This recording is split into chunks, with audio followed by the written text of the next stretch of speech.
জুলাই যোদ্ধা নামে ব্যানারে কিছু দুষ্কৃতকারী এই পার্টি অফিসের দখলের চেষ্টা করছে। ট্রাইব্যুনাল ন্যায় বিচারের জন্য সর্বোচ্চ চেষ্টা করছে। এখন পর্যন্ত আমাদের প্রথম দিনে প্রায় 12টি, পরের দিন 6টি এবং আজকে একটি, এখন পর্যন্ত 19টি আপিল আমাদের মঞ্জুর হয়েছে। 19 জন প্রার্থীতা পেয়েছেন। আমার দৃঢ় বিশ্বাস আজকে আরো 2 জনও পাবেন। এই প্রেক্ষাপটে আমি বলতে চাই, ট্রাইব্যুনাল ন্যায় বিচারের জন্য সর্বোচ্চ চেষ্টা করছে।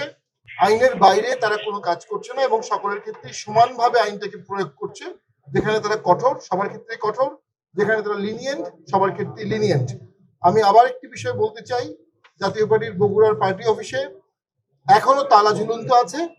এই অফিসটি অনেক আগে লিজ নেওয়া হয়েছিল ডিসি অফিস থেকে এবং ডিসি অফিসের নথি অনুযায়ী জাতীয় পার্টির বগুড়ার অফিস এখন পর্যন্ত অন্য কাউকে লিজ দেওয়া হয়নি। জাতীয় পার্টি এটার এখন পর্যন্ত আইনগত দখলের অধিকারিক, কিন্তু জুলাই যোদ্ধা নামে ব্যানারে কিছু দুষ্কৃতকারী, এটি একটি অনিবন্ধিত সংগঠন।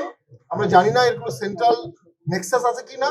আমরা মনে করি কেউ কেউ অফিসটি দখল করে দোকান ভাড়া দেওয়ার উদ্দেশ্যে অথবা জাতীয় পার্টিকে ভোটের মাঠ থেকে সরিয়ে দেওয়ার হীন উদ্দেশ্যে, গণতন্ত্র নষ্ট করার উদ্দেশ্যে এই পার্টি অফিসের দখলের চেষ্টা করছে। সেখানে তারা তালা লাগিয়ে দিয়েছে এবং তারা সেখানে একটা ব্যানার ঝুলিয়েছে হ্যানা ভোটের জন্য। কোকো ও শিয়া বাটারের ইউনিক কম্বিনেশনে তৈরি Natura expert care body lotion স্কিনের ড্যামেজ হিল করে, ত্বক রাখে সফট ও ময়েশ্চারাইজ। লুকিয়ে আর কতদিন, বাই বাই ড্যামেজ স্কিন।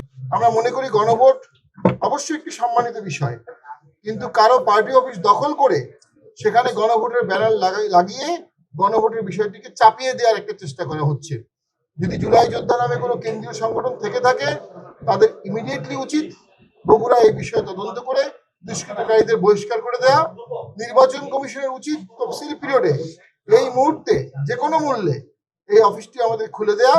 আমরা মনে করি এই একটি ঘটনা, an act of injustice is threat to justice anywhere everywhere in the world।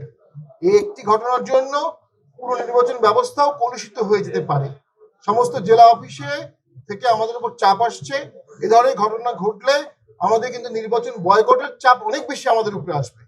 রাষ্ট্র সরকার নির্বাচন কমিশনকে দেখাতে হবে যে যেসব দল নির্বাচনে অংশগ্রহণ করছে তারা এবং তাদের প্রার্থীদের এবং তাদের জানমাল এবং সম্পদের সুরক্ষা দিতে এই রাষ্ট্র সক্ষম।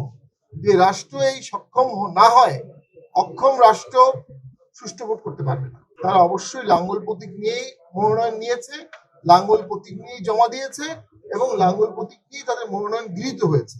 এখন তাদেরকে একটি ব্যালট কেটে রিটার্নিং কর্মকর্তা হাতে তুলে দিবেন, এটা জাস্ট মেয়ার ফর্মালিটিস।